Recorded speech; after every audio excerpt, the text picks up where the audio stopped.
koyayım. Al ballar, bugün de bizim sabahımız metallarda alu takırabıya. Metallarda alu, onun aldı metallar kırmasını ötken boğazımız. Metal degenimiz ne edi? Ne edi? Metal degenimiz ne? Elektrik yolunu жақсы өткізеді. Sozulmuş. Жақсы балалар. Бүгінгі біздің сабағымыз металдарда алу болып табылады. Бүгін оқу мақсатымыз кене металда алу үдерісін сипаттау.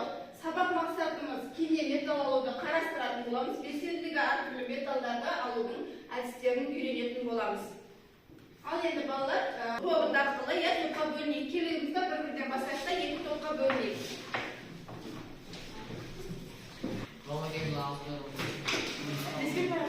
Bugünkü takımımız daktardaşlar takımda yazarlar metallarda alu. Metalların tabiatta taralуы, metallar bize tabiatta boz kүйінде сирек кездесетін, олар химиялық қосылыстар түрінде таралған металдар болып табылады. Боз күйінде бізде алтын, платина сияқты металдар көп кездеседі екен. Ал белсенділігі төмен, олар күміс, мыс, нақ, қорғасын, боз күйінде де сондай-ақ қосылыстар түрінде кездеседі. Бұл бәріміз білеміз, металдарды біз күнделікті өмірде көріп отырмыз, оны қолданамыз. Металдардың жалпы табиғатта таралуы, олар үш түрлі болып келеді екен. Белсенді металдар, белсенділігі орташа металдар және боз күйінде кездеседі екен. Белсенді металдарға бізде хлориттер, сульфаттар, металлиттер қолданылады екен. Ал белсенділігі орташа металдарға олар оксидтер және сульфиттер түрінде кездеседі екен. Ал боз күйіне бізде аргон, платина және күміс осы металдар кездесіп отырады. Металдардың жер қысында таралуы, ең кең тараған металдар, ол ең бірінші алюминий екен, көп таралған.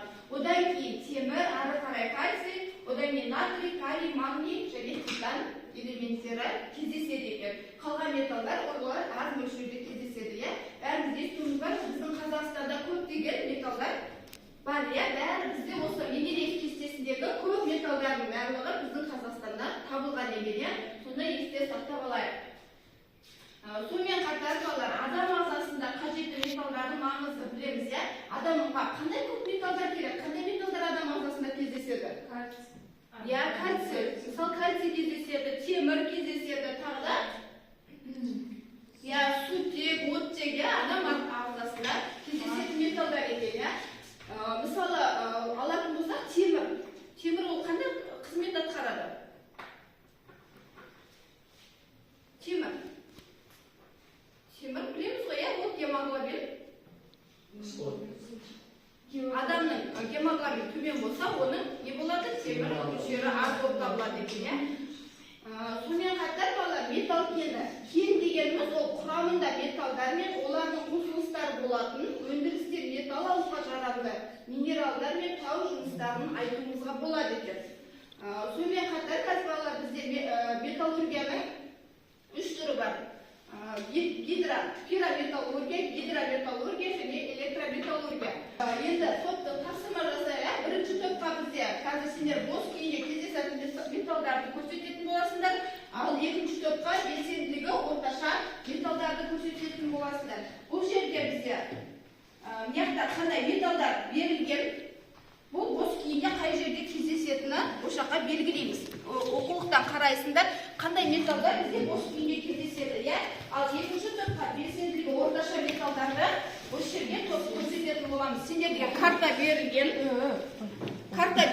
сол картаға белгілейміз. Қай жерде қандай металл кездескен оқулықта бар сендерде. Одан кейін екінші тапсырма. Мына металдардың қайсысы олардың сендер оксидтерінен алуға болады екен, екінші топқа хлоридтерінен алуға болады екенін анықтайсыңдар. Топпен бірге жұмыс жасайық. Екінші тапсырманы қағазға орындайық.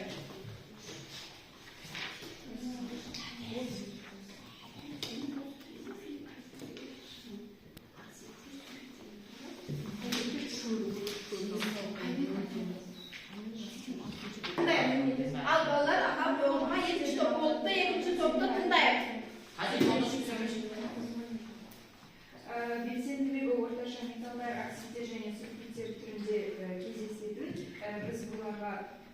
темір оксиді, сосын хром оксиді және де фтор оксиді. Aldın tarafa. Dürüst. Aha, ikinci tavsırmanı. Dayınız mı ikinci tavsırmanı? Ayıp geçeceğim. Tarihçeden alınmadı. Magni, kalsiy, natriy. Sıvıtılık және жер металдары. Болғандықтан электр металлургиясы әдісімен алынады. Elektrometallurgiya әдісімен алынады екен. Аха, жақсы балдар. Өзіңізді бағалап отырайық. Екі балмен. Ал келесі бірінші топ. Тыңдайық. Айтайықшы. Бос күйінде кездесетін металдар қандай металдар екен? Бос күйінде қандай металдар? Бос күйінде алтын, фосфор, титан. Негізінен бос күйінде кездесетін химиялық элементтер. Келесі екінші тапсырма. Алынатын металдарға бізде темір, алюминий, хром жатады.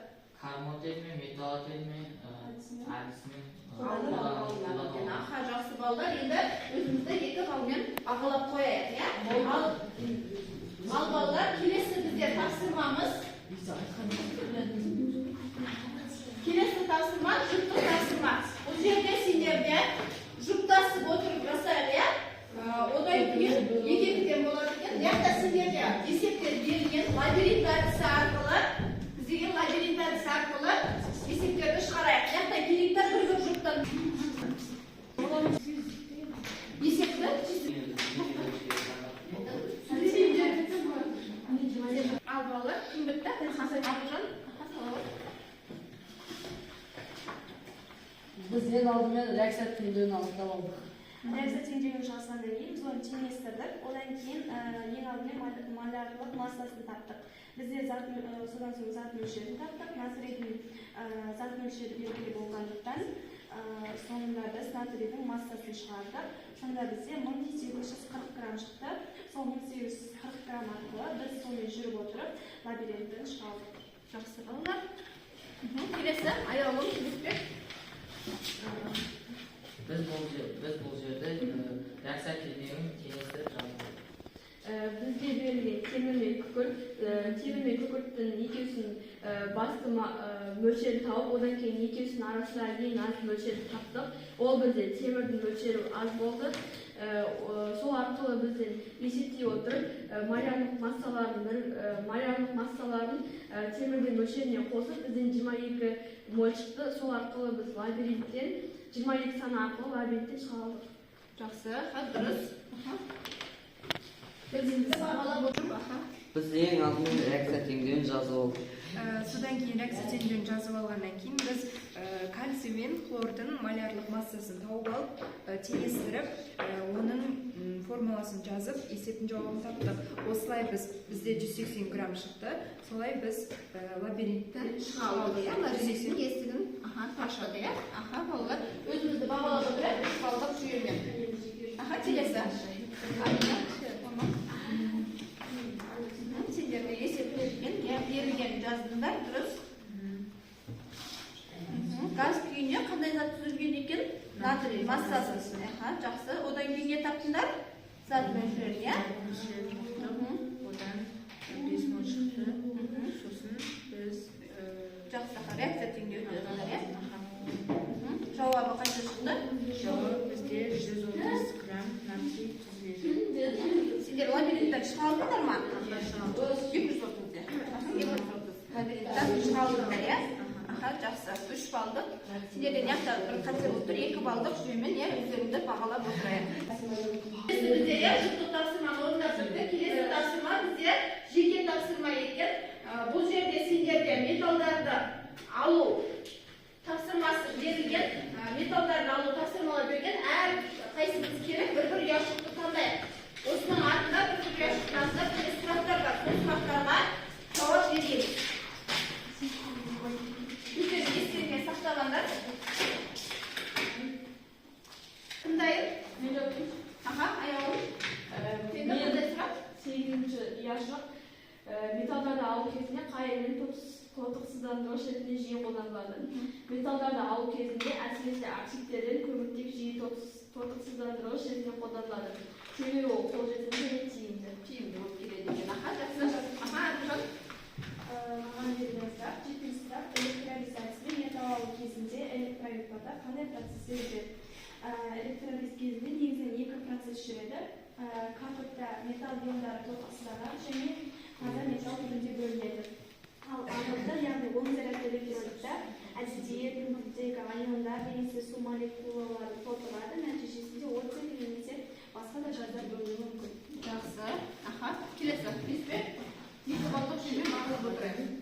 Менікі 10-ші яз. Металдар табиғатта көбінесе қосылып түрінде кездеседі. Олар әртүрлі кендер құрамында болады. Тек өзі арас бөлігі ғана күйінде таза металл түрінде табылады. Таза металл күйінде кездеседі екен. Жақсы. Келесі. Қалуы. Сенде қай сұрақ? Екінші сұрақ берді. Металдарды кейіннен алу процесі қалай аталады екен? Металлургия деп аталады. Металлургия деп аталады екен. Сол арқылы алуға болады екен. Келесі екінші түрді. Белсенді металдарды қандай әдіспен алады екен? Аз белсенді металдарды, мысалы темір, мыс және де қорғасынды тотықсыздандыру арқылы аламыз. Тотықсыздандыру арқылы алады. Үшінші сұрақ металдардың ірі кен орындары қай жерлерде шоғырланады? Қазақстандағы металдардың ірі кен орындары төмендегі аймақтарда шоғырланған. Олар темір, мыс, хром, марганец, алюминий және мырыш қорғасын жатады. Олар кездеседі екен. Бізде айтып алдында Қазақстанда бізде көп металдарды табуымызға болады екен. Келесі. Рома. 11-ші сұрақ. Металдардың ірі кен орындары қай жерде шығарылған? Пирометаллургия, гидрометаллургия, электрометаллургия. Алу әдістері үш түрі бар екен. Гидрометаллургия, пирометаллургия және электрометаллургия. Бақжан. Келесі сене қаншасыншы? Бірінші номер. Металдарды табиғи күйіне қандай түрде кездестіруге болады екен? Табиғатта қалай кездестіруге болады? Белсенді металдар, белсенділігі орташа металдар және бос күйінде кездестіруге болады. Бос күйінде қандай металдар? Үш металл жазылған. Бізде күміс, платина және алтынды кездестіруге болады екен. Жақсы балалар, келесі бізде бұл жерде миымызды кішкене демалқаларға металдарды алу, металдарды алу бүгінгі тақырыбымызға байланысты кім деген тез қандай сөздерді табуымыз керек. Тез кім қандай сөздерді қараймыз. Кішкене миымызды тынықтырып алайық. Металлургия. Тағыда қандай сөздер бар? Кім көріп отыр? Тез керек та белгілейік. Әдебиет шығам олмады қыз. Әдебиет шығам олмады. Тез қошырайық. Сондықтан біздер бүгінгі сабағымызда кездескен сөздерді белгілейміз. Қандай сөз? Металл. Металл. Тағыда кім бар? Кім көріп отыр? Деспек. Тез шығарып та белгілейік. Қандай сөздер кездесті біздер? Хемия әдісі арқылы алады екен. Кенді өттіге бүгін тағда электрометаллургия, пирометаллургия, гидрометаллургия. Бұндай сөздер бар ма? Металлотермия.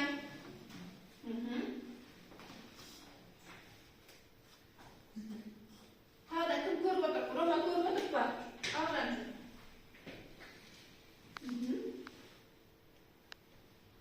Миымызды бір тынықтырып алдық, бүгінгі кездескен сөздерді таптық. Ал енді бүгінгі сабағымызды балалар бекіту тапсырмасы біздер сендерге кроссворд берілген.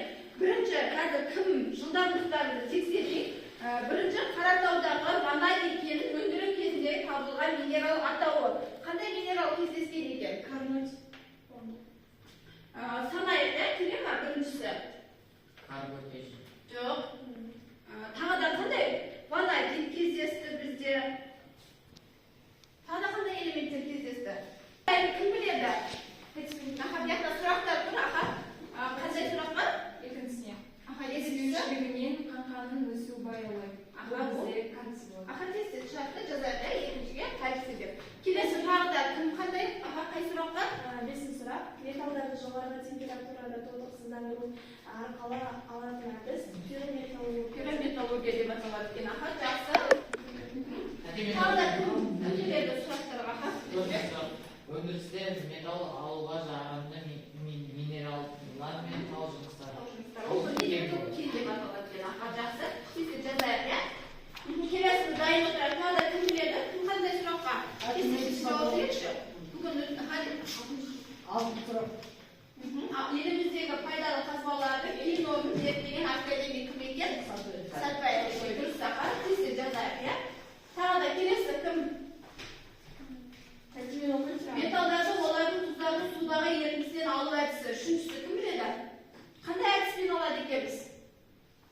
Elektrolit gidrometall Mesela onun için tağda kırmızı cevap verildi. Amina? Kendi yakın nemesi dönüşüm metallarının kosmosu varken onun bir de polimetalları olarak hacazaya. Ballar bugün cama tahtaga chiqqan ya ballar bir baldan bag'alab o'tiradi. O'zimizda bir bal bo'lsa, suratlarga javob berdi. Bugungi ballar endi qo'rqindirib kelgan sababimizda metallarni alу, metallarni qalay olуга bo'ladi ekan? Aha, o'zimizdan turib javob beraylik. Aha, o'sha bugungi sababda qo'rqindirib ya. Men bugungi sababda bарлigi tushunti bo'ldi. Sebebi metallarni qalay olу, tabiatda qalay taraladi, sonradan qator avlodlar ishga polimetallurgiya, gidrometallurgiya және elektrometallurgiya adislardan olуга bo'ladini tushundim. Aha, bari tushunti bo'lsa, kelib tushuntiga basaylik. Kunning ustiga basamiz, yaxshilab kunning ustiga basa, tushunti bo'lsa, basib o'tiradi. Bugungi sababimizdan aldiq Armonga bari tushunti bo'libdi. Kelasi tag'da. Aha, ayol. Mağan bir sabah sürekli oldu ve bugün sabahta metallarda boz kuyu, tiyil kuyu, bence o kafe sahaları da soralar düşündüm. Yaxshi, Nesbek. Bugungi sabab tushunti bo'ldi. Metallar qancha turga bo'linadi, qancha turi bor ekan.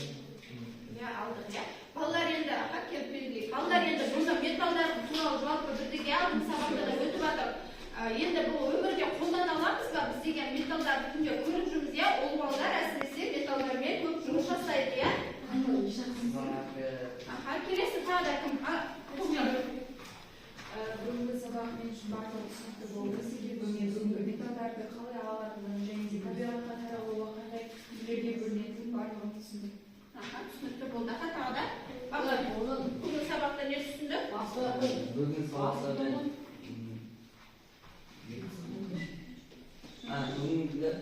bugün bарлығы olan сол екенді мен металдың қандай рөлап қаратынын білдім. Qanday adislarni oluvdi bildik ya. Yaxshi tushunti bo'lsa, deb bildik. Aha, Roman. Men bugun sabahda metallarning кен o'rnlari qay yerda o'rnashganini bildim. Aha, yaxshi. Aha.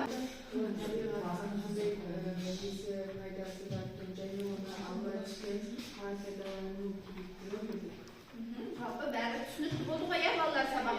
Ал енді бағалауымызда көрсетейік. Aha. Бүгін 9-дан бізде 9 бал алдық ya. 10 balda.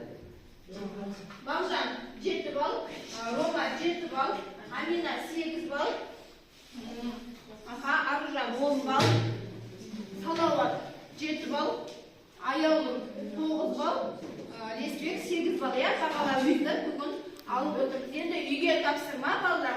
Осы параграфта 25-ші параграфты оқып келесіңдер. Осының кітаптың соңында бізде есеп бар я. Осы есепті орындап келейік. Екінші есепті үйге аласыңдар.